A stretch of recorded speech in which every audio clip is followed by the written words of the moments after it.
하나님께서 우리에게 시간이라는 눈금을 주신 게 얼마나 감사한지 모릅니다.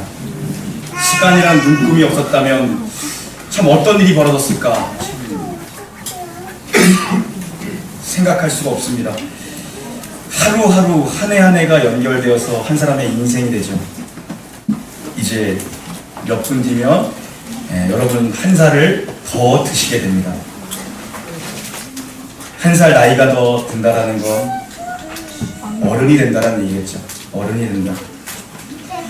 저는 어려서부터 늘 제 안에 있었던 갈망이 있었습니다. 경건한 어른들이 있는 교회에 대한 갈망이 저는 아주 어렸을 때부터 있었어요.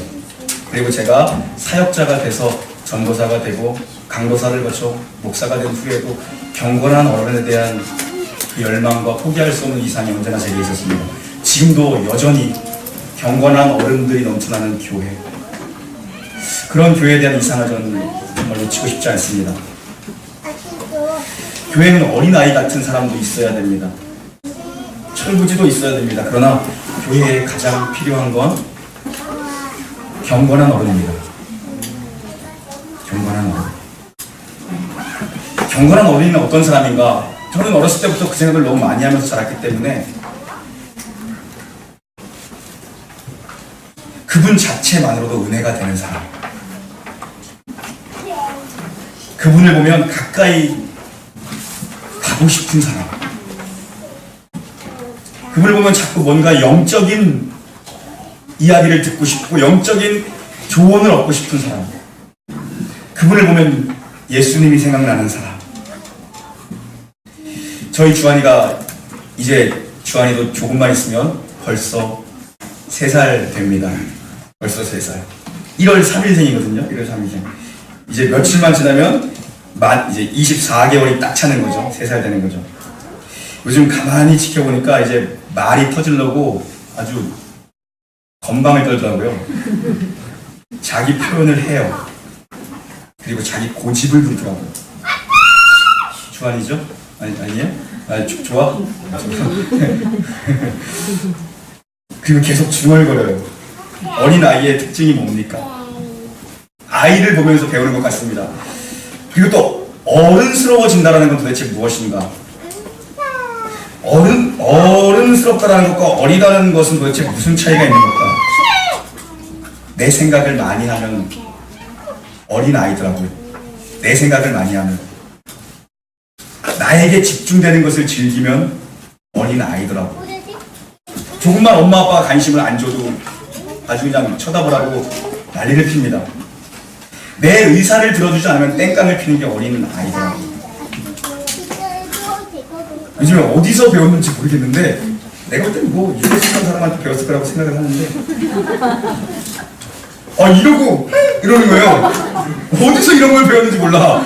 어린이집도 안 다니고 이러고 이렇게 쳐다보는 거야. 지 마음에 뭐가 안 들면. 그럼 어른은 누구인가?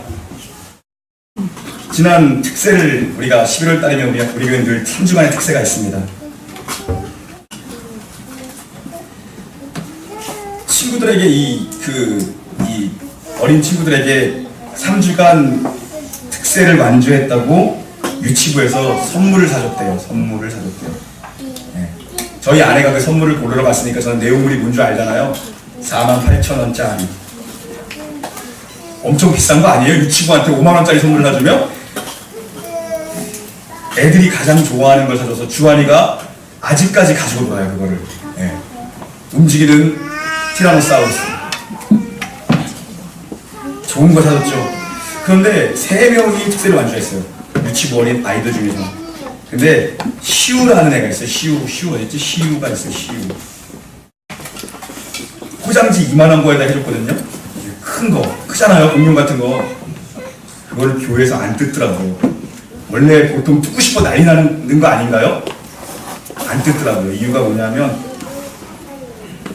못 받은 아이들이 이거 보면 속상할까봐 집에 가서 혼자 뜯겠대요. 나보다 남을 먼저 생각하는 게 어른이더라고요. 네, 쉬우. 보니까 엄마 아빠보다 걔가 훌륭해. 엄마는 뭐 맨날 뭐 액자, 세 가지고 액자 달라고 액자 안 줬다고 막 내가 만들어줬거든요. 액자 4,900원짜리 액자 내가 줬어. 그거 안 줬다고 삐져가지고. 훌륭하더라고 아들이 더 보니까. 그게 어른이더라고요. 그게 어른이더라고요. 내 자신에게 집중하지 않는 게 어른이더라고요. 여러 가지 다른 의미도 있을 수 있겠지만 제가 최근에 발견한 건 내 안에 근거를 두지 않는 게 어른이더라고요. 내 안에 근거와 원인과 결과를 두지 않는 것. 주어가 나로부터 벗어나는 것. 그게 어른이더라고요. 우리 교회가 37개월 넘어서 38개월 됐습니다. 저는 목사가 된 지 이제 4년이 넘어서 5년을 향해 달려가고 있고요. 그리고 여러분은 신앙인이 되신 지 얼마나 되셨습니까? 어떤 분은 2년, 3년, 어떤 분은 20년, 30년 그 이상일 수도 있겠죠. 우리가 또 한 해를 여기서 함께 보낸다는 건 어쩌면 우리가 함께 내년에 어른으로 또 지어져 가고 있는 시간을 주님께서 허락하실 줄 모릅니다. 오늘 우리는 사도 바울의 고백을 보게 됩니다. 우리 9절 한번 다시 읽어볼까요? 9절입니다. 시작.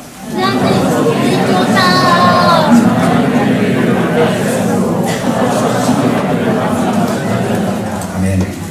사도 바울에게 늘 꼬리표가 하나 있었습니다. 사도 바울이 무슨 사도야라는 꼬리표가 항상 쫓아다녔어요.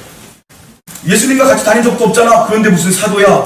심지어 예수 믿는 사람들 옥에 가두고 스데반 죽인 거 아니야? 무슨 사도야. 이 사도권에 대한 의심이 사도 바울의 평생에 쫓아다녔습니다. 그래서 사도 바울이 얘기하는 겁니다. 그래요, 맞습니다. 나는 당신들이 이야기하는 대로 그런 사람 맞습니다. 교회를 박해했습니다. 스데반 죽인 장본인이 압니다. 그래서 나는 사도라 칭함을 받을 수 없는 사도 중에 가장 작은 자입니다. 고백입니다. 그리고 몇 년이 더 지난 후에 사도 바울이 뭐라고 고백하냐 보니까 에베소 3장 8절 말씀 자막 보고 함께 있습니다. 이게 몇 년 후에 사도 바울의 고백입니다. 시작.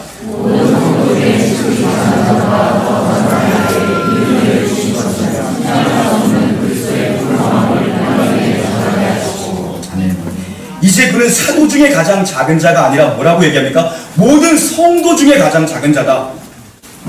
내가 사도 중에 마지막 된 사도가 아니다.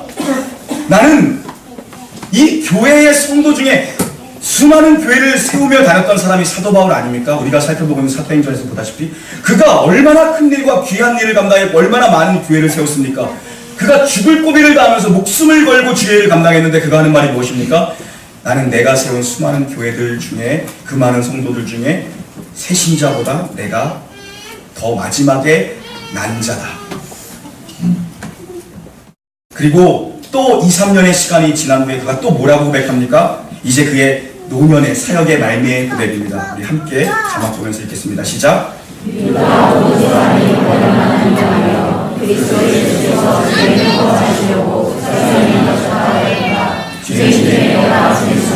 아멘.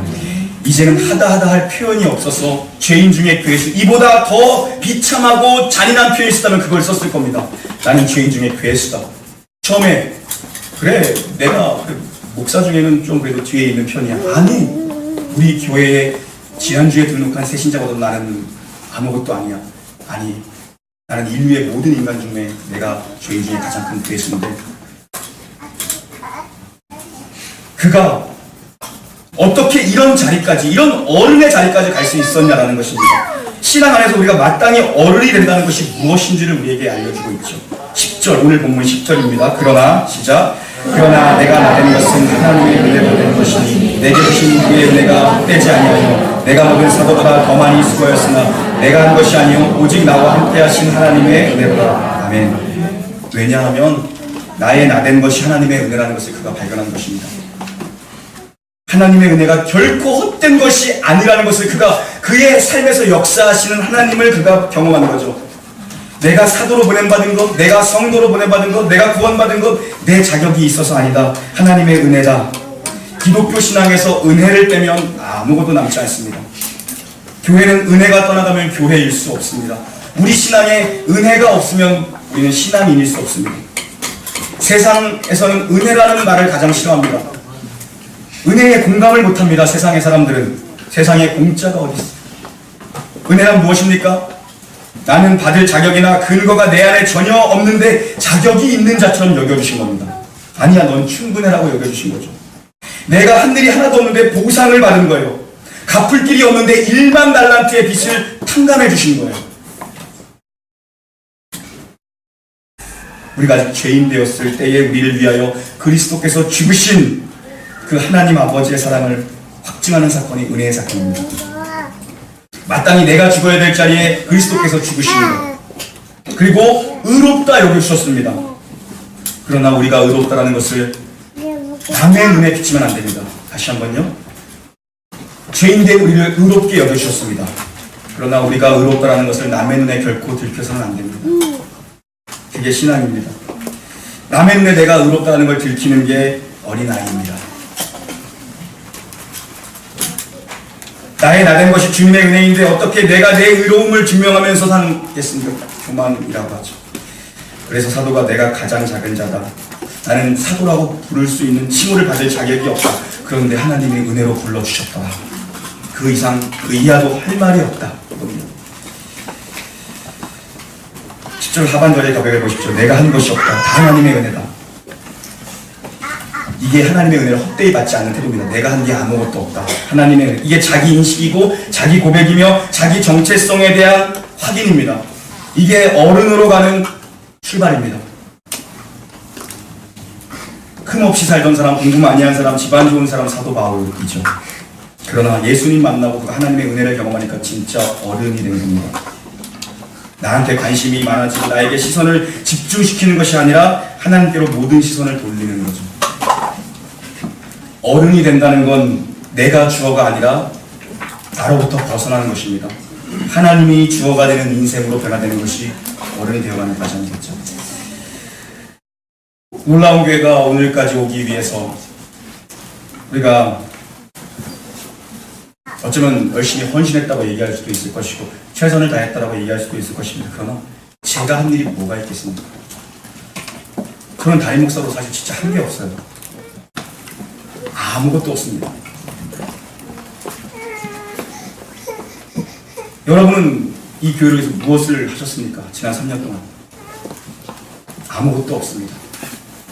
거룩한 산 재물은 다 태워드리고 그 흔적이 남지 않는 겁니다. 섭섭해하지 마시고 나 열심히 했는데 뭐 내가 아무것도 안 했다고 그래요.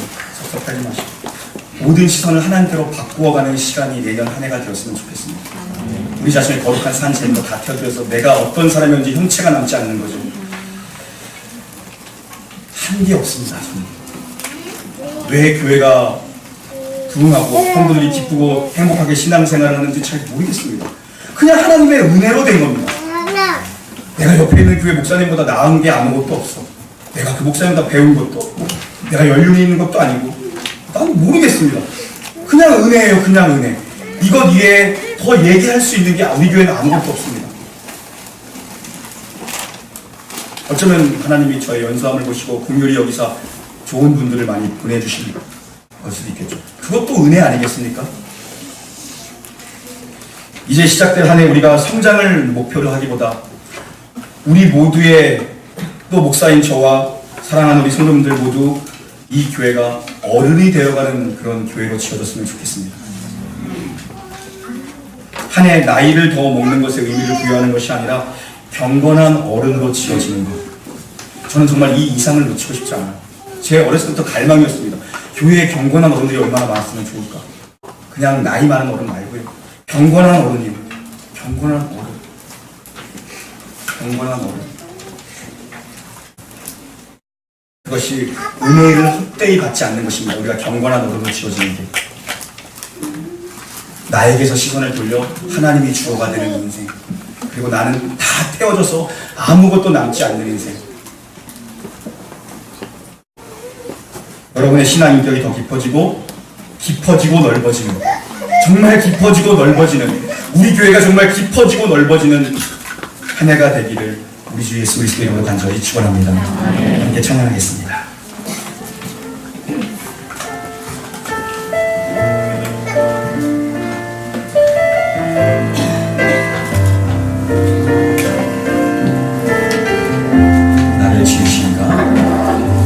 나를 지으신가 하나님,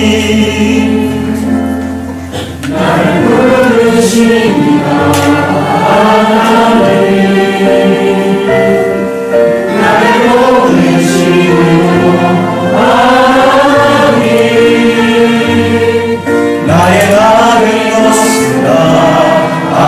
하나님 은혜라 나의 달려갈 길 나의 달려갈 길 따라가도록 나의 마지막 몸은 나도 나로 그 십자가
아버지, 한 해 잘 보내게 하시며 진심으로 감사드립니다. 내년 한 해 우리 교회가 깊어지고 넓어지는 경건한 어른들이 넘쳐나는 교회가 될 수 있도록 은혜를 내려주시옵소서. 신앙의 후배들이 경건한 어른들의 뒤를 따라갈 수 있는 교회, 믿음의 계대를, 경건의 계대를 계속해서 이어가는 교회가 되도록 축복하여 주시옵소서. 감사하며 존귀하신 예수님의 이름으로 기도 올리옵나이다.